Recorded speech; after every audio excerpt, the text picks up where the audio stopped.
নীলিমার উত্তর শুনে সায়র একটু স্বস্তিতে চোখ বুঝল। পরক্ষণে চট করে চোখ খুলে নীলিমাকে ডেকে বলে উঠল, নীলিমা, লাস্ট করছেন? এবার দাঁড়িয়ে পড়ল নীলিমা। আস্তে করে পেছনে তাকিয়ে শুধালো, কি? কাল রাতে আমি কি না মানে তোমার সাথে কোনো অভদ্রতা? সঙ্গে সঙ্গে কঠিন জবাব ভেসে এলো নীলিমার দিক থেকে। হ্যাঁ করেছি তো, চরম অভদ্রতা আমি করেছেন আপনি। যা নয় তাই বলে গালি দিয়েছেন আমাকে, ডাইনি বুড়ি, কুটনি বুড়ি, পিশাচিনি, আরো কত কি। নীলিমার কথা শুনে সায়র আহাম্মক হয়ে গেল। শেষমেশ কিনা মাল খেয়ে নিজের বউকে এভাবে গালিগালাজ করেছে ও। ছি, সব দোষ এই হারামি বন্ধুগুলোর। শালা বুদ্ধি দেওয়ার নাম করে একেবারে ফাঁসির আসামি বানিয়ে ছেড়ে দিল। সায়র অসহায়ের মতো করে ঠোঁট উল্টে তাকিয়ে আছে দেখে নীলিমা এবার হনহনিয়ে রুমের দিকে চলে গেল। নীলিমা রেগে মেগে চলে যাচ্ছে। ব্যাপারটা বুঝতে পেরে পেছন থেকে হাঁক ছেড়ে ডাকলো সায়র। নীলিমা, নীলিমা শোনো একটু, আমি আসলে ওভাবে মিন করতে চাইনি, বিশ্বাস করো। কাল রাতে যা করেছি, যা বলেছি, সে সব কিছু আমি মনের বলে করেছি। আই শিওর একটা কথা আমার মনের কথা ছিল না। সায়রের কথায় পেছনে ঘুরে চোখ ছোট ছোট করে তাকালো নীলিমা। বলল, তার মানে আপনি বলতে চাচ্ছেন কাল আপনি আমাকে ভুল করে চুমু খেয়েছেন, আর যে ওই আদরের কথাগুলো সেগুলোও তো সব মিথ্যা ছিল। এবার যেন আকাশ ভেঙে পড়ল সায়র।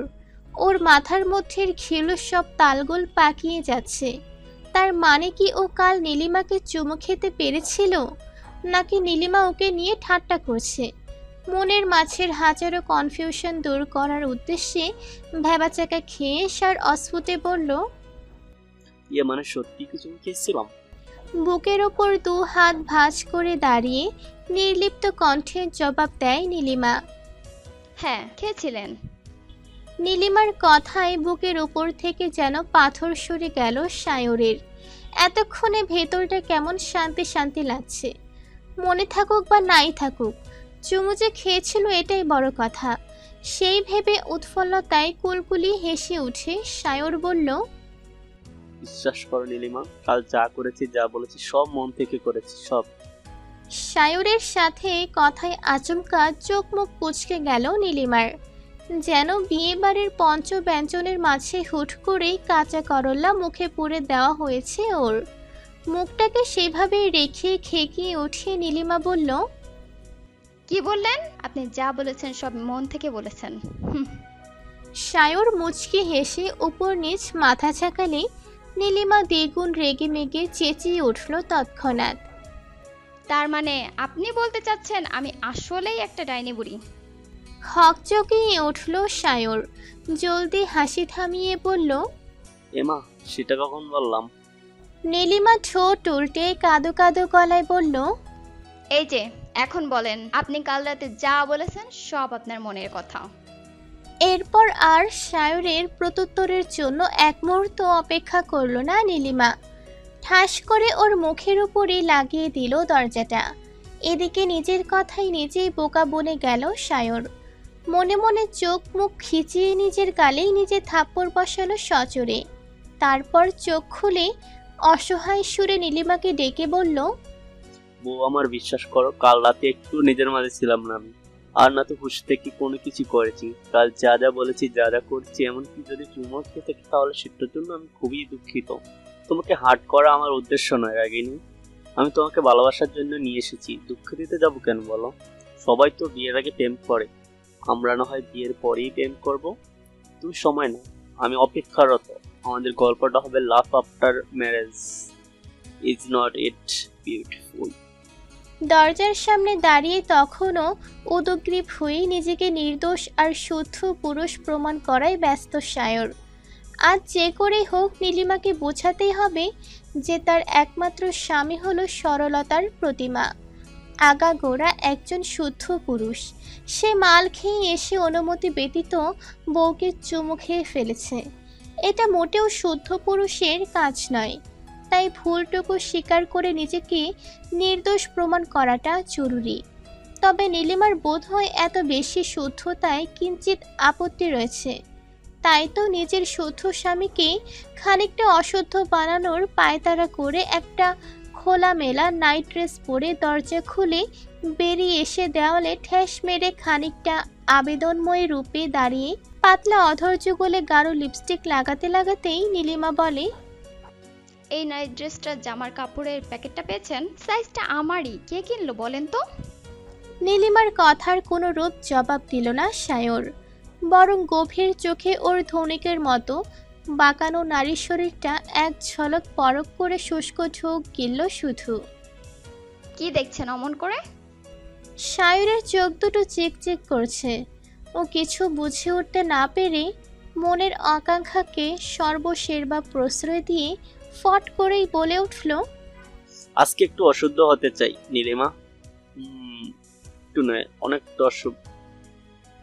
বাইরে বাতাসের তাণ্ডব, শেষ রাতে বোধ হয় ঝড় উঠবে।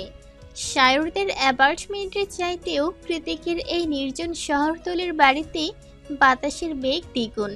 তবে থাই লাগানো বিশাল জানালা ভেদ করে সেই প্রকাণ্ড ঝড়ো হাওয়া প্রবেশ করতে পারে না অরু কৃতিকের মাস্টার বেডরুম অবধি।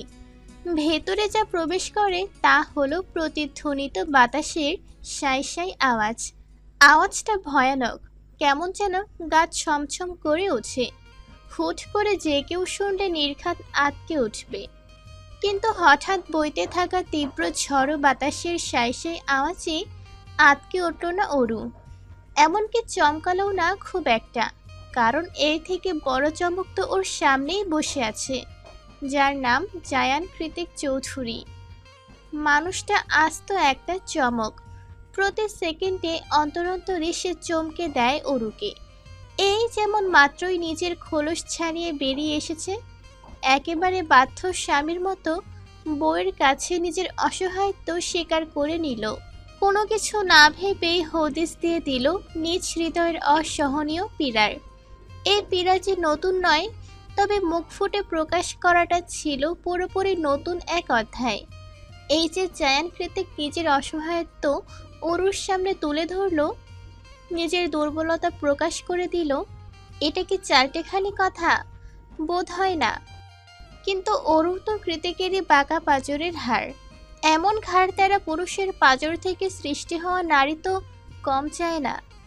তাই তো কৃতিকের এমন আবেগপ্লুত কথাকেও একেবারে সোজাসাপটা অগ্রাহ্য করল অরু।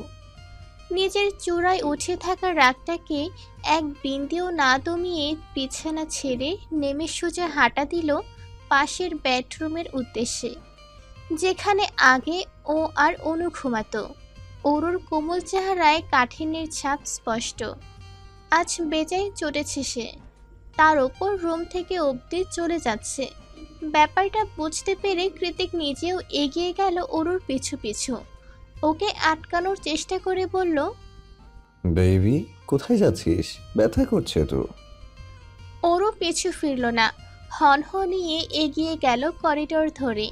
অরু থামছে না দেখে কৃতিক এবার দ্রুত কদম এগিয়ে অরুর সামনে গিয়ে দাঁড়ালো। অতঃপর গেস্ট রুমের দরজাটা সশব্দে লক করে দিয়ে বলল, কোথায় যাচ্ছিস? অরু গাল ফুলিয়ে জবাব দিল, ঘুমাতে। কৃতিক ভ্রু কুঁচকে দাঁতে দাঁত চাপল, মাথাটা সামান্য নুয়ে তা অরুর মুখের কাছে মুখ নিয়ে বলল, সাহস তো কম না, আমার সাথে ঘুমাবি না সেটা আবার মুখ দিয়ে উচ্চারণ করছিস? তোকে অনুমতি দিয়েছি আমি অন্য রুমে ঘুমানোর। কৃতিকের ডমিনেটিং কথায় অরুর মেজাজটা আরো বেশি বিগড়ে যায়। ও তৎক্ষণাৎ দু হাতে কৃতিকের চওড়া বুকে সজোরে ধাক্কা দিয়ে সরিয়ে দিল সামনে থেকে। তারপর গটগটিয়ে হেঁটে চলে গেল ছাদ বারান্দার দিকে। বাইরে ঝড়ো হাওয়ার তোড় বেড়েছে বইকি কমেনি। তবে এই মুহূর্তে অরুর চড়াও মেজাজের কাছে এসব ঝড়ো হাওয়া টাওয়া কিছুই পাত্তা পেল না। অরু চলে যাচ্ছে দেখে কৃতিক আবারও এগিয়ে এসে পেছন থেকে শক্ত করে জড়িয়ে ধরল ওকে।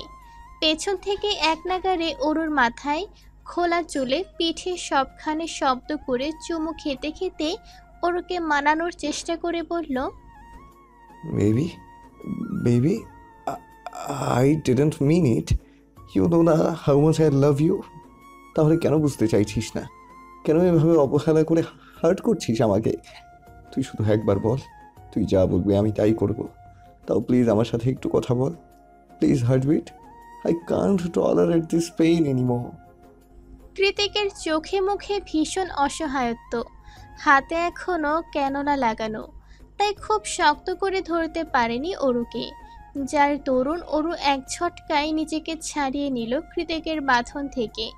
নিজেকে ছাড়িয়ে কৃতিকের থেকে দূরত্ব বাড়াতে চুপচাপ এগিয়ে গেল পুলের দিকে। তবু কৃতিক কিছুই বলল না, বরং নতুন উদ্যমে এগিয়ে গিয়ে পুনরায় জড়িয়ে ধরল অরুকে। এবার একটু কৌশল খাটিয়েই অরুকে জব্দ করেছে সে। এক হাত রেখেছে অরুর কোমরে, অন্য হাত গলা আর বুকের মাঝখানে।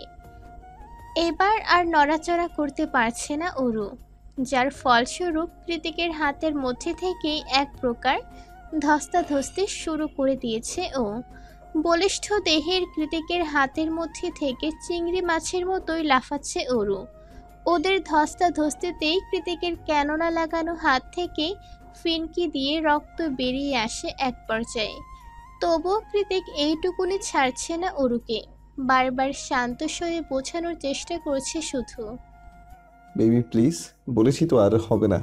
দেখ, আমি সরি বলছি, আমি এক্সট্রিমলি সরি। তাও তুই কথা বল প্লিজ। আমার থেকে নিজেকে এভাবে বারবার আলাদা করিস না, এতে আমি রেগে যাই। তোর দূরত্ব সহ্য হয় না আমার, বোঝার চেষ্টা কর একটু। কৃতিকের কথা শেষ হতে না হতেই ধস্তাধস্তির এক পর্যায়ে পা ফসকে আচানক পানিতে পড়ে গেল ওরা দুজন। পানিতে হাবুডুবু খেয়ে অরু তাড়াহুড়ো পুল থেকে উঠতে গেলে স্কার্ট সমেত একটা পা টেনে ধরে আবারও অরুকে পুলের মাঝে ছুঁড়ে মারে কৃতিক। আকস্মিক কাহিনীতে আপনা আপনি কয়েক ঢোক পানি খেয়ে হাঁপাতে হাঁপাতে মাথা তুলল ক্রন্দনরত অরু। ঠান্ডা পানিতে ভিজে একাকার হয়ে গমরঙা ত্বকে লালচে বরণ ধারণ করেছে ওর।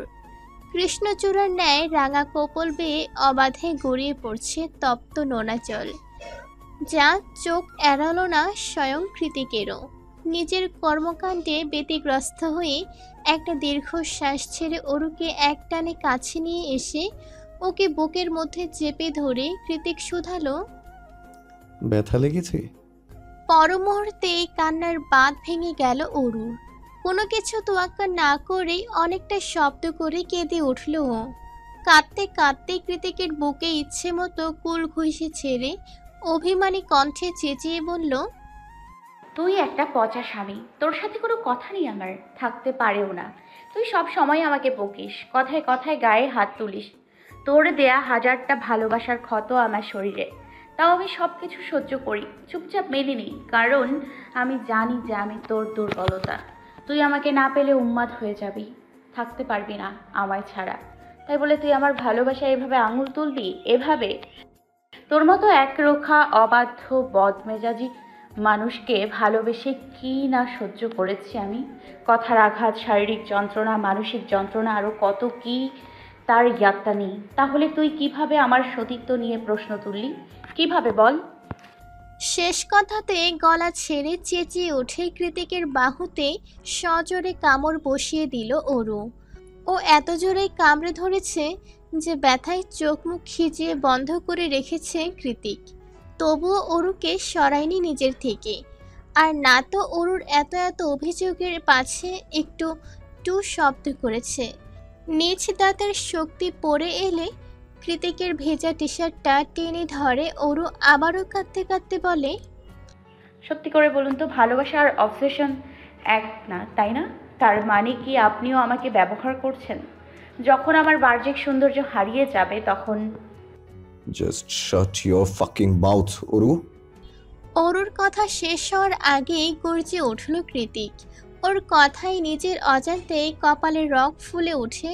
কখন সে শান্ত মস্তিষ্কের রন্ধ্রে রন্ধ্রে রাগের পারদ ছড়িয়ে পড়েছে তা টের পায়নি কৃতিক নিজেও। এদিকে কৃতিকের ধমকে কম্পিত হয়ে উঠেছে অরুর শরীর। কৃতিক এতটাও ভয়ানক টোনে ধমক দিয়ে উঠেছে যে অরুর এবার কান্নাকাটি ভুলে গিয়ে মুহূর্তেই কৃতিকের অগ্নিদৃষ্টি থেকে চোখ সরিয়ে শুষ্ক একটা ঠোক গিলে পুলের মধ্যেই পিছু হাঁটতে শুরু করলো। অরু খুব ভালো করে বুঝতে পারছে যে অযথায় একটা ঘুমন্ত সিংহকে জাগ্রত করেছে ও। এবার অরুর কপালে দুঃখ আছে, বাড়াবাড়ির একটা সীমা থাকা দরকার। অরু তা ছাড়িয়ে গিয়েছে। কৃতিকের হাত থেকে সে কখন থেকে রক্ত ঝরছে, তাতে অবধি নজর নেই ওর। চোখ মুখ খিচে যা মন চায় তাই বলে গিয়েছে কৃতিককে। বলতে বলতে শেষ পর্যায়ে এসে মুখ ফসকে যেটা বলল সেটা শোনার সঙ্গে সঙ্গে রাগের চোটে গুমট হয়ে উঠেছে কৃতিকের চোখ মুখের ভঙ্গিমা। কি বললি তুই? আবার বল। কৃতিকের গুরু গম্ভীর